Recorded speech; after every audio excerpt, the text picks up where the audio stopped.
దేశంలోని మావోయిస్టు ప్రభావిత రాష్ట్రాలపై ప్రత్యేక దృష్టి పెట్టామన్నారు కేంద్ర హోంమంత్రి అమిత్ షా. 13,000 మందికి పైగా మావోలు ఆయుధాలను వదిలేశారన్నారు. మావోయిస్టు తీవ్రవాదం చివరి అంకానికి చేరిందన్నారు షా. ఢిల్లీలో కేంద్ర హోంశాఖ ఆధ్వర్యంలో మావోయిస్టు ప్రభావిత రాష్ట్రాలతో సమీక్ష సమావేశం ముగిసింది. విజ్ఞాన్ భవన్లో కేంద్ర హోంమంత్రి అమిత్ షా ఆధ్వర్యంలో జరిగిన రివ్యూ మీటింగ్కు 8 రాష్ట్రాల సీఎంలు, హోంమంత్రులు, సీఎస్, డీజీపీలు అటెండ్ అయ్యారు. సమావేశానికి Telangana CM Revanth Reddy, C Shantikumari, DGP జితేందర్లు హాజరయ్యారు. 2026 నాటికి నక్సలిజం అంతం, అర్బన్ నక్సల్స్ కట్టడి వంటి అంశాలపై చర్చిస్తున్నారు.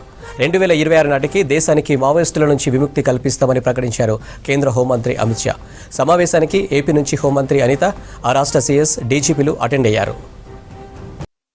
मैं मानता हूं कि 19 से 24 तक इस दिशा में बहुत अच्छा काम हुआ है. हमारे संयुक्त प्रयास, सभी राज्यों के साझा प्रयास से वामपंथी अंधकार की जगह हमारे संविधान प्रदत्त अधिकार से हम रोशन करना चाहते हैं.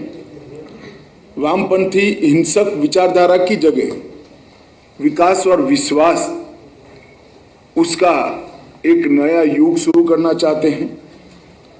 जीरो टॉलरेंस अगेंस्ट वामपंथी उग्रवाद और 100% सैचुरेशन सरकारी योजनाओं का, ये दोनों के इम्प्लीमेंटेशन से हम इस क्षेत्र को पूर्ण विकसित बनाना चाहते हैं.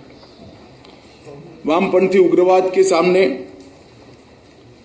लड़ने के लिए हमने 2 रूल ऑफ लॉ बहुत समय पहले देश ने तय किए थे.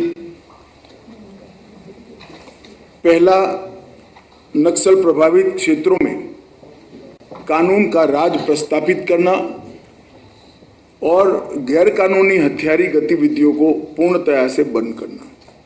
और दूसरा, इतने लंबे नक्सल आंदोलन के कारण एक क्षेत्र जो विकास से महरूम रह गए,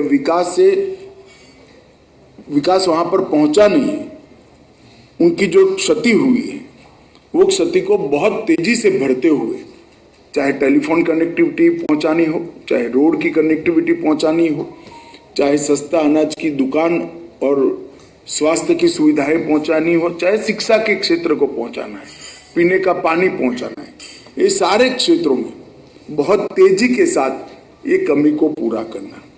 और यही कारण है कि पिछले कुछ वर्षों में हमने काफी सफलता प्राप्त करी. 2022 में पहली बार वामपंथी उग्रवाद की मृत्यु की संख्या 100 से कम रही.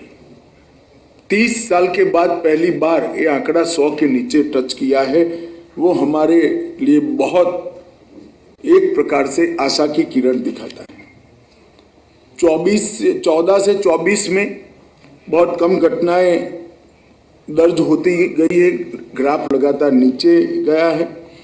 टॉप 14 नक्सली लीडर्स को न्यूट्रलाइज किया गया है और सरकार की कल्याणकारी योजनाओं का भी ग्राफ जबरदस्त आगे बढ़ा है.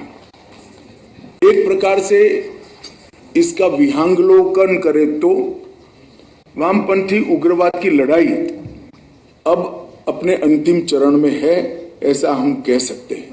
और मैं विश्वास के साथ आप सभी को बताना चाहता हूं कि 2026 मार्च तक आप सभी के सहयोग से ये देश दशकों पुरानी समस्या से मुक्ति पा लेगा.